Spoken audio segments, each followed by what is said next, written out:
नमस्कार, मैं वरुण कुमार। आप देख रहे हैं अमर उजाला पर यूपी की बात। इस शो में हम बात करते हैं यूपी की बड़ी खबरों पर।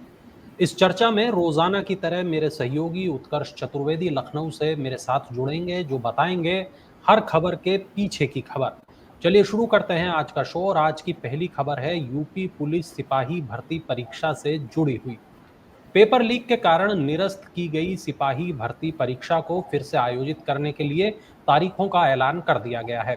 60,244 पदों पर भर्ती के लिए 23, 24, 25, 30 और 31 अगस्त 2024 को परीक्षा का आयोजन किया जाएगा। उत्कर्ष, इस बारे में बताएं, ये भर्ती कब निरस्त हुई थी और नई भर्ती को लेकर अभी क्या अपडेट है? देखिए, एक बात बहुत साफ है जो अधिकतर लोगों को पता भी है कि फरवरी में इस साल ये पुलिस भर्ती की परीक्षा होनी थी और उसके बाद पेपर लीक की खबरें आई। पेपर लीक की खबरों के बाद इस पूरी भर्ती परीक्षा को रद्द कर दिया गया था, निरस्त कर दिया गया था।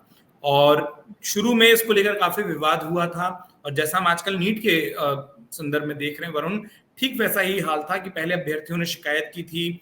उसको लेकर सरकार की ओर से या तमाम जो जांच एजेंसियां उनकी ओर से कहना था कि नहीं, लीक नहीं हुई है, शायद कुछ गड़बड़ी हुई है। लेकिन जब बड़े पैमाने पर अभ्यर्थियों ने इस तरीके के सबूत रखे थे कि पर्चा लीक हुआ है, फिर सरकार ने माना कि हाँ, ये पर्चा लीक हुआ है और उसके बाद इस पूरे मामले पर कहा गया खुद मुख्यमंत्री योगी आदित्यनाथ के कार्यालय से कि ये परीक्षा निरस्त की जाती है और ये दोबारा होंगी। मुख्यमंत्री योगी आदित्यनाथ ने कहा था कि 6 महीने के भीतर इस परीक्षा को दोबारा उत्तर प्रदेश में करना है।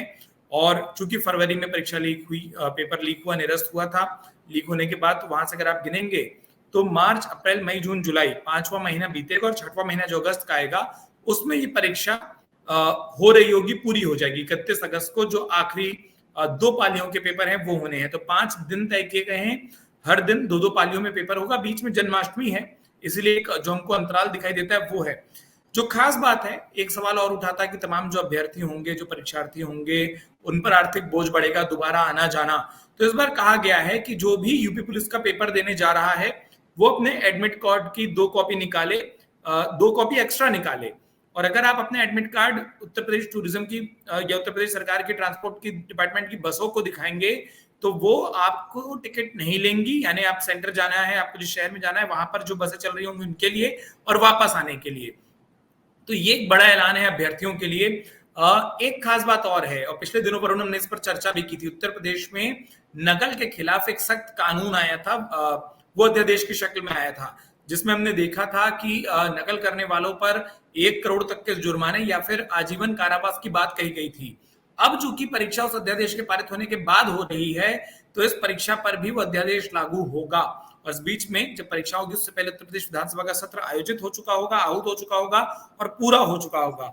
अगर विधानसभा भी उस कानून को पारित कर देती है तो ये जो परीक्षाएं होंगी उस नए कानून के तहत होंगी। यानी अगर इसमें गड़बड़ होती है तो आरोपियों पर सख्तम कार्रवाई जो हो सकती है, जिसके लिए नया कानून आ गया है, उस सजा को बढ़ाया गया है, वो भी लागू होगा। तो कई बदलाव हैं जो इस परीक्षा में हमको देखने को मिलेंगे, लेकिन मूल आधार वही है कि फरवरी में पेपर लीक हुआ था, अभ्यर्थी वही हैं, लोग वही हैं। और जो भर्तियां हैं, 64,000 से ज्यादा पद है वरुण, तो छोटी मोटी भर्ती नहीं है, काफी बड़ी भर्ती थी और काफी बड़ी संख्या में अभ्यर्थी इसमें शामिल हो रहे थे। अभी भी जो संख्या आएगी वो ये मानकर चलिए कि करीब करीब लाखों की तादाद में अभ्यर्थी होंगे जो इस भर्ती परीक्षा में शामिल होते हमको दिखाई देंगे। बिल्कुल। चलिए रुक करते हैं दूसरी खबर का। यूपी बिहार बॉर्डर पर एडीजी वाराणसी और डीआईजी आजमगढ़ के नेतृत्व में बड़ी कार्रवाई की गई है। वाहनों से अवैध वसूली की शिकायत पर भरौली पिकेट पर पहुंची टीम ने 18 लोगों को गिरफ्तार किया है। उत्कर्ष, ये क्या मामला है और पुलिस ने क्या इसको लेकर कोई बयान भी दिया है? देखिए, मामला ये है कि ये जो पूरा का पूरा पिकेट पॉइंट है, पिकेट पॉइंट यानी कि जहाँ की जांच होती है या जहां पर 2-3 विभागों का अमला मिलकर एक साथ काम करता है, जिसमें ट्रांसपोर्ट यानी कि परिवहन विभाग है, पुलिस विभाग है, वो तमाम शामिल होते हैं। तो ये जानकारी मिली थी कि गंगा नदी का जो पुल है वहां पर भरौली पिकेट जो है, और ये जो इलाका आता है ये बिल्कुल बिहार और उत्तर प्रदेश के बॉर्डर पर आता है। बलिया वैसे भी एक ऐसा जिला है जो उत्तर प्रदेश और बिहार के बॉर्डर पर स्थित है। वहां पर ये बताया गया था कि यहाँ पर जो वाहन होते हैं जो अवैध तरीके से सीमा में प्रवेश करते हैं, जो जानकारी मिल रही है वो तो ये कि अपुष्ट सूत्रों से कि शिकायत इस बात की थी कि हर एक वाहन से अवैध तरीके से पैसा लिया जाता है और उसके बाद उनको प्रवेश करा दिया जाता है, सीमा पर सीमा प्रवेश करा दिया जाता है। जब ये शिकायत मिली तो वहां पर तमाम जो पुलिस के बड़े अधिकारी हो सकते हैं, और जैसा आपने खुद बताया कि एडीजी जो बनारस के हैं जोन के, वो पीयूष मौर्य और एटीएस की जो टीम है उन्होंने मिलकर यहां पर ये कार्रवाई की। अब इस पूरी कार्रवाई के बाद कई सारे जो वाहन हैं वो सीज हुए हैं, वो पकड़ाए हैं। 17 प्राइवेट कर्मी और 3 पुलिस कर्मी, कुल 20 लोगों को हिरासत में लिया गया है, पूछताछ किया गया है। जानकारी ये भी मिली कि कुछ लोग जब ये पूरी दबिश दी गई तो वहां से भाग गए, फरार हो गए। काफी ज्यादा बाइक, रजिस्टर जिसमें हिसाब लिखा जाता था, वो भी चला। इसके अलावा मोबाइल फोन मिले हैं और उसके सारे जो रिकॉर्ड हैं, जो डिटेल है, वो निकाली जा रही है। लेकिन डीआईजी वैभव कृष्णा और बाकी जो अधिकारी हैं ये भी सुबह पहुंचे। तो पहले एडीजी ने कार्रवाई की, उसके बाद डीआईजी स्तर के अधिकारी भी वहां पर पहुंचे और अधीक्षक, जो पुलिस अधीक्षक हैं, वो तमाम लोग वहां पर, एसपी जो देवरंजन वर्मा हैं, ये तमाम लोग वहां पहुंचे। अभी भी जो हम पूरी विजुअल दिखा रहे हैं, वहां पर ढेर सारी गाड़ियां हैं, इसमें कई सारे पुलिस के आला अधिकारियों की गाड़ियां हैं, कई सारे जो जब्त हुए वाहन हैं वो है। और जब तक ये पूरी न्यूज का अपडेट जो मैं आपको बता रहा हूं वरुण, ये जानकारी मिली है कि अभी भी अंदर उन हिरासत में लिए गए पुलिस कर्मियों प्लस जो प्राइवेट कर्मचारी थे उन लोगों से पूछताछ चल रही है, मोबाइल रिकॉर्ड निकाले जा रहे हैं।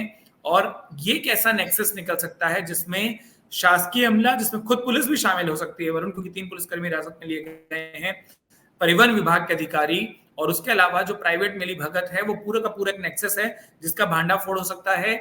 और आरोप कुछ इस तरीके के हैं कि करोड़ों की अवैध वसूली होती थी। करीब 1 से 1.5 करोड़ की बात आ रही है।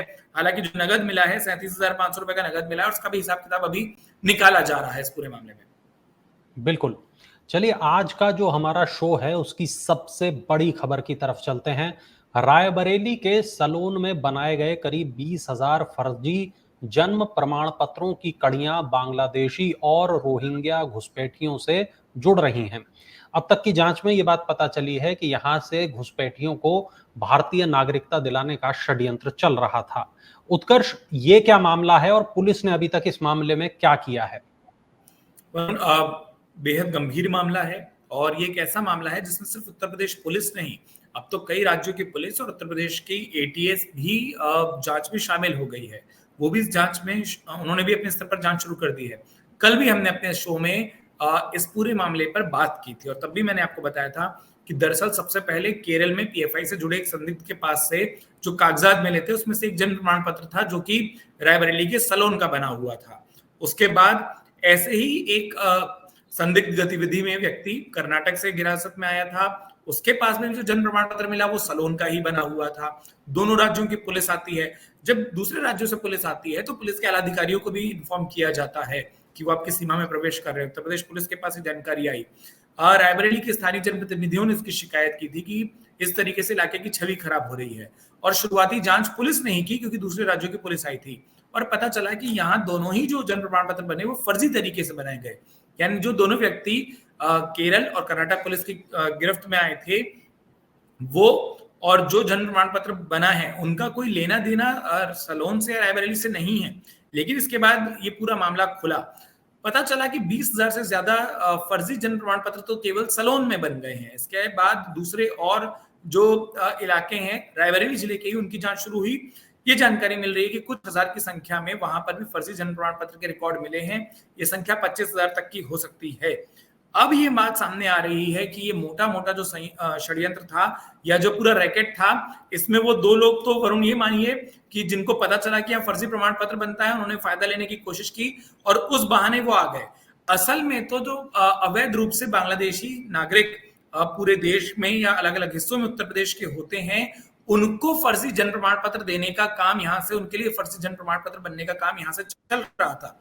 ये पूरा रैकेट था जो मिलकर इस तरीके से अवैध तरीके से उत्तर प्रदेश में आए लोगों को फर्जी प्रमाण पत्र बनाकर उपलब्ध कराता था, बांटता था।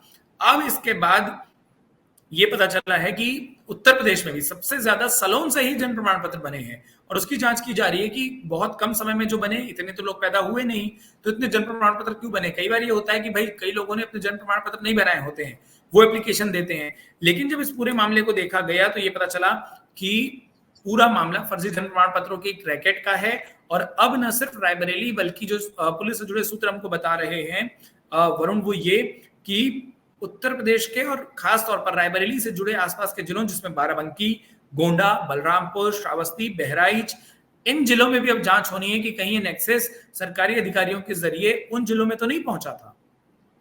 बिल्कुल। इसी से जुड़ी एक और खबर है जो हमें बहुत चौंका देती है। पश्चिम बंगाल के रास्ते घुसपैठ करके आने वाले बांग्लादेशी और रोहिंग्या नागरिकों के लिए यूपी एक मुफीद ठिकाना बनता दिख रहा है। साल दर साल यूपी में इनकी तादाद बढ़ती जा रही है। 5 साल पहले पुलिस ने प्रदेश में अवैध रूप से रहने वाले बांग्लादेशी और रोहिंग्या नागरिकों को चिन्हित करने के लिए एक सर्वे किया था।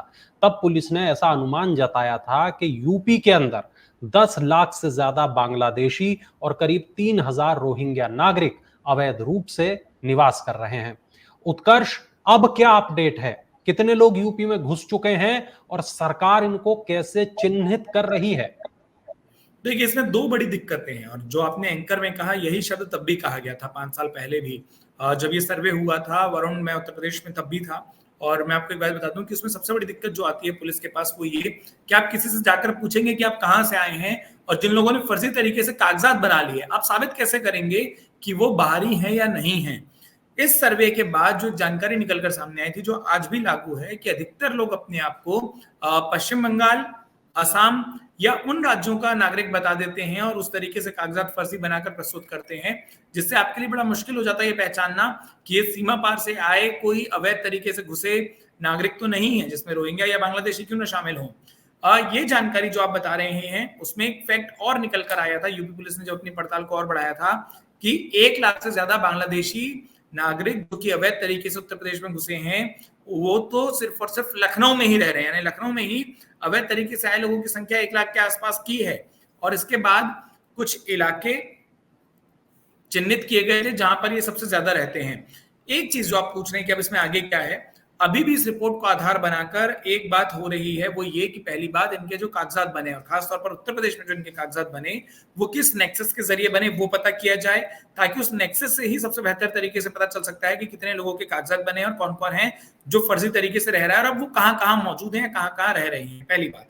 दूसरी बात कि जिन इलाकों में ये लोग रह रहे हैं वो रिहायशें स्थायी हैं या इन लोगों ने उस पर भी अवैध तरीके से, जैसे अवैध तरीके से उन्होंने प्रवास किया, प्रवेश किया, अवैध तरीके से उन इलाकों में तो नहीं रह रहे। और अगर वहां पर अवैध तरीके से इस तरीके से उनकी जानकारी मिलती है कि वो रह रहे हैं तो उन पर कार्रवाई होने की भी बात कही जा रही है कि उन पर भी कठोर कार्रवाई की जाएगी। लेकिन ये सब कुछ इन आंकड़ों के आधार पर है। पिछले 5 सालों से कोई नया सर्वे नहीं हुआ। अभी भी जो संख्या है वो 10 लाख या 1 लाख लखनऊ में और 3,000 रोहिंग्याओं की है। चूंकि इसको लेकर एक राष्ट्रीय पॉलिसी नहीं है, इसलिए राज्य के लिए बड़ी मुश्किल हो जाती है कि चिन्हित करने के बाद आप उनका करेंगे क्या। वरुण, बिल्कुल। चलिए रुक करते हैं अगली खबर का। कैराना से सपा सांसद इकरा हसन ने संसद में पानीपत वाया कैराना होते हुए मेरठ तक जाने वाले रेल लाइन के मुद्दे को उठाया है। आम जनता के हित में पानीपत मेरठ रेल लाइन बिछाने की मांग की है। उन्होंने शामली से माता वैष्णो देवी तक सीधी ट्रेन चलाने की भी मांग की है। उत्कर्ष, इकरा हसन ने सदन में क्या कुछ कहा और क्यों उनके भाषण की इतनी चर्चा हो रही है? देखिए, पहले ये बात बता देते हैं कि भाषण की चर्चा क्यों हो रही है। इकरा हसन कैराना से सांसद हैं। कैराना पश्चिमी उत्तर प्रदेश में आता है। पश्चिमी उत्तर प्रदेश में पिछले दिनों हमने देखा कि जो कांवड़ वाला और नेम प्लेट वाला विवाद हुआ था, वहां पर ये बड़ी बात कही गई कि कांवड़ियों की धार्मिक शुचिता को ध्यान में रखने के लिए जरूरी है कि हर कोई अपना नाम लिखे। उसका एक अर्थ यह निकाला गया कि कांवड़िया इस बात का ध्यान रखते हैं कि भोजन कौन बना रहा है, किस धर्म का व्यक्ति बना रहा है, क्योंकि खाने पीने की शुद्धता की बात नहीं थी। बात यह थी कि कौन उसका ओनर है, कौन वहां पर काम कर रहा है, उनके नामों की बात थी। अब ऐसे में उसी सावन के महीने में एक मुस्लिम सांसद जो कि समाजवादी पार्टी से आती हैं, जब वो ये कह रही हैं कि एक ट्रेन चलनी चाहिए जो उनके इलाके को माता वैष्णो देवी से जोड़े, तो जो चर्चा का कारण है वरुण, वो सबसे बड़ा कारण ये है कि एक मुस्लिम सांसद अपने इलाके के उन हिंदुओं की बात को रख रहे जो लगातार एक तरीके से मांग रही है, पश्चिमी उत्तर प्रदेश के लोगों की मांग रही है, क्योंकि कई लोग वहां से बाय रोड माता वैष्णो देवी के दर्शन करने जाते हैं और इसलिए इकरा हसन ने यह मांग रखी कि सीधी रेल लाइन दी जाए।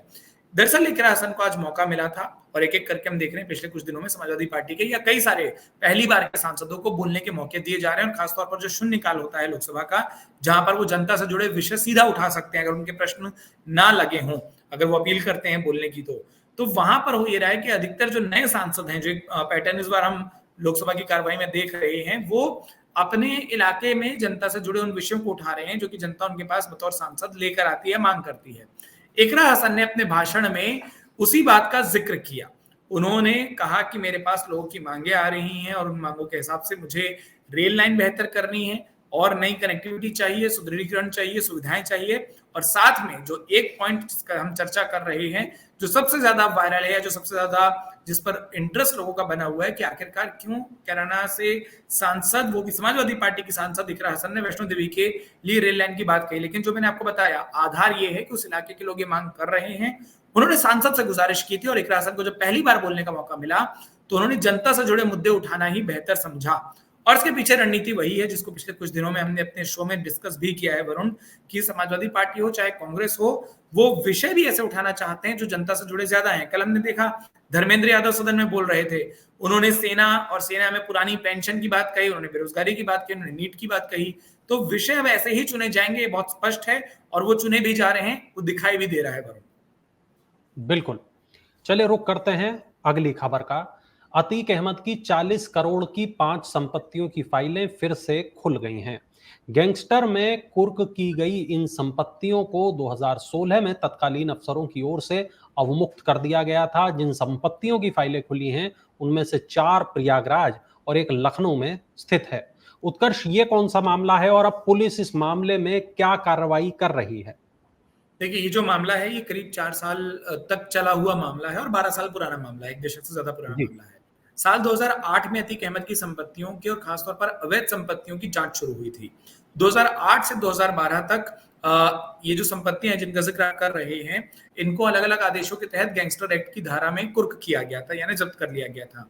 उसके बाद ये पता चला था कि अतीक अहमद की जो आपराधिक आय थी, यानी कि जो काली कमाई थी, उसके जरिए इन संपत्तियों को अर्जित किया गया था या बनाया गया था। इसके बाद अतीक अहमद, तब उन्होंने 2016 में इस पूरे मामले में चुनौती दे दी थी, इस कुर्की को चुनौती दी थी। 2016 में सारी संपत्ति रिलीज कर दी गई थी आदेश के बाद, और उसके बाद इसमें एक भी अतीक अहमद की पुश्तैनी संपत्ति नहीं थी। 2008 के बाद ये सारी संपत्तियां उनके नाम पर हुई थी, जैसा मैंने आपको बताया। अब ये जांच होनी है कि किस आधार पर ये सारी संपत्तियों को अवमुक्त किया गया था, यानी कि रिलीज कर दिया गया था। और उसमें जो 4 संपत्तियां हैं, जो जानकारी मिली है उसमें चारों की अगर हम बात करें तो उसमें कुछ चीजें जो सामने आई हैं कि 4 जगहों पर जमीनें हैं और एक मकान है। तो 24 सालों तक इस पूरे मामले में, और इतनी संपत्तियों की जानकारी आने के बाद एक बात और पता चली है कि 24 साल तक अतीक अहमद ने कोई आयकर नहीं भरा। तो ये संपत्ति अगर अतीक अहमद की है तो उसका इनकम टैक्स रिटर्न क्यों फाइल नहीं है? और चूंकि कागजों पर ये तमाम संपत्तियां नहीं हैं और इसीलिए फाइल खुली है। फाइल खुलने का मतलब ये है कि अब फिर से इस बात की जांच होगी कि अगर अतीक अहमद इन संपत्तियों को अपने साथ नहीं दिखाया तो फिर उसने रिलीज की बात कैसे कही, वो दावा कैसे किया, और जो दावा किया किस आधार पर इसको रिलीज किया गया। तो अब एक बार फिर ये हो सकता है कि इन संपत्तियों की कुर्की हो या सरकार के कब्जे में संपत्तियां आती हमको दिखाई दे वरुण। बसपा सुप्रीमो मायावती ने मांग की है कि मेडिकल परीक्षा पुरानी व्यवस्था से कराई जाए। इसके लिए कई राज्य सरकारें मांग भी कर रही हैं। उत्कर्ष, मायावती ने अपने बयान में क्या कुछ कहा है? देखिए, उन्होंने ये कहा कि all India NEET UG medical परीक्षा में गड़बड़ी को लेकर स्वाभाविक तौर पर सड़क से लेकर संसद तक ये मामला गरमाया है। अब नतीजा चाहे जो भी हो, लेकिन लाखों परीक्षार्थियों उनके परिवार वालों को लेकर, इस बात को लेकर जो ये मामला इतना लंबा खींचा, जो इस पर तमाम तरीके के सवाल उठे, दुख हुआ और मानसिक पीड़ा हुई है। केंद्रीय मंत्रिमंडल इतनी अहम परीक्षा अभी तक सही तरीके से करा पाने में और आश्वस्त कर पाने में देश को असफल रहा है, जो एक गंभीर बात है। और इसलिए उन्होंने कहा कि इस सारी अनसर्टेनिटीज, अविश्वसनीयता को देखते हुए इस पूरी परीक्षा को दोबारा करा देना चाहिए, जैसे कि कई राज्य मांग कर रहे हैं। उन्होंने कहा कि वो सिर्फ वो अकेली नहीं है जो इस मांग को कर रही है। मायावती अपने बयान में ये भी लिखती हैं कि कई और राज्य इस मांग को कर रहे हैं। और उन्होंने कहा कि लाखों विद्यार्थी या परीक्षार्थी जिस परीक्षा से सीधा जुड़े हों, उस पर सरकारों का जो रवैया है वो गंभीर नहीं है। मायावती या चाहे उत्तर प्रदेश के तमाम विपक्षी दल वरुण, पिछले कुछ दिनों में ये बात बहुत स्पष्ट है कि जनता से, युवाओं से, परीक्षार्थियों और परीक्षा और महंगाई से जुड़े, यानी कि युवा, नारी, अभ्यर्थी, किसान और पिछड़े, अल्पसंख्यक या दलित, उस वर्ग से जुड़े विषयों पर तो जिस तेजी से मुखरता रख रहे हैं, ये बात बहुत स्पष्ट है कि लोकसभा चुनाव के बाद से जो कुछ एक विषयों पर हमने देखा था कि एक मूड बनता दिखाई दिया था उत्तर प्रदेश का, शायद विपक्षी पार्टियों को समझ आ गया है और वो कोई भी ऐसा मुद्दा अपने हाथ से जाने देते नहीं दिखाई दे रहे हैं इस वक्त। बिल्कुल। भाजपा में कार्यकर्ताओं की उपेक्षा की बातें सामने आई थी, लेकिन अब सरकारी आयोग, बोर्ड और निगमों में खाली पड़े पदों पर उनकी नियुक्ति को लेकर कवायद शुरू होती दिखाई दे रही है। और इसी कड़ी में बीजेपी प्रदेश अध्यक्ष भूपेंद्र चौधरी और महामंत्री संगठन धर्मपाल ने क्षेत्रीय अध्यक्षों और क्षेत्र प्रभारियों के साथ बैठक की। उत्कर्ष, इस बैठक में क्या कुछ हुआ, वो बताएं आप दर्शकों को। देखिए, 4 बड़े लीडर इस बैठक में मौजूद थे। जी। भारतीय जनता पार्टी के दोनों डिप्टी सीएम, सोमवार को ये बैठक हुई थी और अब हम इसकी चर्चा क्यों कर रहे हैं वो भी मैं आपको बता देता हूँ। तो पहले तो सोमवार को ये बैठक हुई, दोनों डिप्टी सीएम केशव प्रसाद मौर्य और ब्रजेश पाठक मौजूद थे। प्रदेश भाजपा के संगठन महामंत्री धर्मपाल मौजूद थे। इसके अलावा प्रदेश भाजपा अध्यक्ष भूपेंद्र चौधरी इस बैठक में मौजूद थे। इन चारों नेताओं ने कार्यकर्ताओं के असंतोष, संगठन में पिछले दिनों जो बातें आई हैं उसको लेकर चर्चा की। फिर ये हुआ कि कार्यकर्ताओं का संतोष दूर कैसे किया जाए। कुछ एक रिवॉर्ड सिस्टम की बात हुई कि कैसे कार्यकर्ताओं का मनोबल बढ़ाया जाए। तो एक बात संज्ञान में आई कि उत्तर प्रदेश में काफी लंबे समय से कई सारे बोर्ड या निगम ऐसे हैं जहां पर कई सारे पद खाली हैं और कई जगहों पर तो अध्यक्ष उपाध्यक्ष के पद तक खाली हैं। तो ये बात आई कि संगठन में पिछले लंबे समय से काफी मेहनत करने वाले, उसको परिणाम की दृष्टि से केवल मत देखिए क्योंकि परिणाम तो बहुत मुफीद आए नहीं है उत्तर प्रदेश भाजपा के, लेकिन मेहनत करने वालों को अब उन निगमों में, बोर्डों में बतौर अध्यक्ष, उपाध्यक्ष या मेंबर एडजस्ट किया जाएगा। इसको लेकर अब हम क्यों आज चर्चा कर रहे हैं? अगर सोमवार की मीटिंग थी, दरअसल तमाम जो भारतीय जनता पार्टी के क्षेत्रीय अध्यक्ष हैं उनसे लिस्ट मांगी गई थी कि आप लिस्ट दीजिए। आप लोग जो लिस्ट देंगे मेहनती कार्यकर्ताओं की, आपको जो लगता है कि जिनको सिस्टम में और रिवॉर्ड मिलना चाहिए, जिनको बढ़ावा मिलना चाहिए, जिनको प्रोत्साहित किया जाना चाहिए, अब उस लिस्ट पर बनने पर काम शुरू हो गया है। जब क्षेत्रीय अध्यक्षों की ओर से पूरी लिस्ट वापस इस कोर कमेटी के पास पहुंचेगी तो ये कोर कमेटी उस लिस्ट को अपने तरीके से रिव्यू करके मुख्यमंत्री योगी आदित्यनाथ के पास बढ़ाएगी, क्योंकि फैसला या नियुक्तियां सरकार का विशेषाधिकार है, सरकार के जरिए ही वो होना है। लेकिन ये माना जा रहा है कि जो पूरा बैकबोन होगा वो संगठन तैयार करेगा और उसके बाद मुख्यमंत्री योगी आदित्यनाथ उन फाइलों पर अंतिम रूप से मोहर लगाएंगे। अगर उनमें कोई संशोधन चाहिए होंगे तो वो अपने संशोधनों को भी संगठन तक पहुंचा देंगे। तो बेहद अहम है कि उपचुनाव से पहले भारतीय जनता पार्टी अपने कार्यकर्ताओं के बीच में एक मैसेज देना चाहती है कि कार्यकर्ता उपेक्षित ना समझे, उनके काम को ध्यान दिया जा रहा है और जहां समुचित व्यवस्था की जा सकती है, एक रिवॉर्ड सिस्टम, एक इनाम या उनको समायोजित करने की जो प्रक्रिया अपनाई जा सकती है, वो प्रक्रिया या उस प्रक्रिया पर काम अब शुरू हो गया है। बिल्कुल। यूट्यूबर एल्विश यादव बाबा विश्वनाथ के धाम पहुंचे, दर्शन पूजन किया, फोटो खिंचाई, लेकिन ऐसा करने के चलते एल्विश एक बार फिर विवादों में घिर गए। उत्कर्ष, परेशानियां एल्विश का पीछा नहीं छोड़ रही हैं, इस बार क्या मामला हो गया? बिल्कुल नहीं छोड़ रही है। देखिए, बहुत बात साफ है। काशी विश्वनाथ धाम जो है वो संरक्षित क्षेत्र है। वहां पर सिक्योरिटी के ढेर सारे प्रोटोकॉल्स हैं और वहां पर कोई भी व्यक्ति मोबाइल लेकर अंदर नहीं जा सकता। सिर्फ गजेटेड ऑफिसर को मोबाइल ले जाना अलाउ है या बिना परमिशन के। अगर आपके पास प्रॉपर परमिशन है, किन्हीं कारणों से हम लोग बतौर पत्रकार जाते हैं, दर्शन करने के समय आप मोबाइल नहीं ले जा सकते। लेकिन हाँ, जब कुछ वहां इस तरीके के इवेंट हुए या कुछ इस तरीके के कार्यक्रम हुए, जब शूट होते हैं, बड़े आयोजन होते हैं, तो उसकी भी बाकायदा प्रशासन से परमिशन होती है कि जब हम वहाँ कवरेज के लिए भी कैमरा लेकर जाते हैं, चाहे वो प्रधानमंत्री के दौरे हों, चाहे मुख्यमंत्री के दौरे हों, इस दौरान वीडियो जो सार्वजनिक तौर पर आते हैं वो प्री अलाउ होते हैं, उनकी पूर्व नियोजित परमिशन ली जाती है, अनुमति ली जाती है। एल्विश यादव वहां दर्शन करने गए थे और उसके बाद जो तमाम सोशल मीडिया साइट्स है या फिर उनके जो सोशल हैंडल है, वहां पर एल्विश यादव की वो फोटो आई कि वो दर्शन करके निकले और मंदिर परिसर में पीछे बाबा विश्वनाथ का वो मंदिर है, वो पूरा स्वर्ण आभूषणों से चढ़ा और वो स्वर्ण से जो हमको लगातार दिखाई देता है, आच्छादित जो पूरा गर्भगृह है वो पूरा दिखाई दे रहा था, वो मंदिर पूरा दिखाई दे रहा था।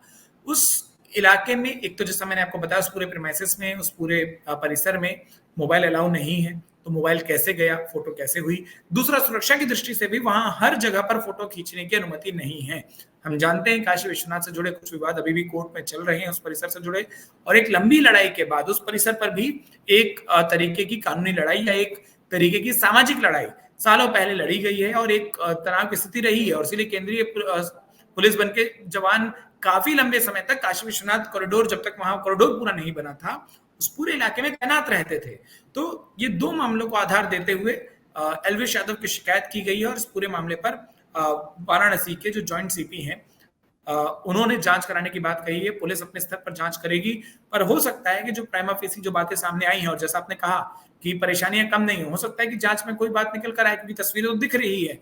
जांच ये करना जी, है कि वो क्या परमिशन हुई थी, नहीं हुई थी, तस्वीरें किसी तरीके से एडिट है, नहीं है, और तस्वीरें कब की हैं, क्योंकि नियमों में बदलाव होते रहते हैं। तो जब मोबाइल अलाउड ले जाना अलाउड था, ऐसा तो नहीं कि सावन के महीने में आपने पुरानी फोटो डाल दी हो। तो कुछ एक बिंदुओं पर पुलिस जांच करेगी, किसने तस्वीर खींची, कब खींची गई, मोबाइल किसका था, और ये तमाम चीजों पर जांच होने के बाद जो आप शुरू में कह रहे थे ना मुस्कुराते हुए कि हो सकता है अल्पेश यादव की जो मुश्किलें हैं वो बढ़े।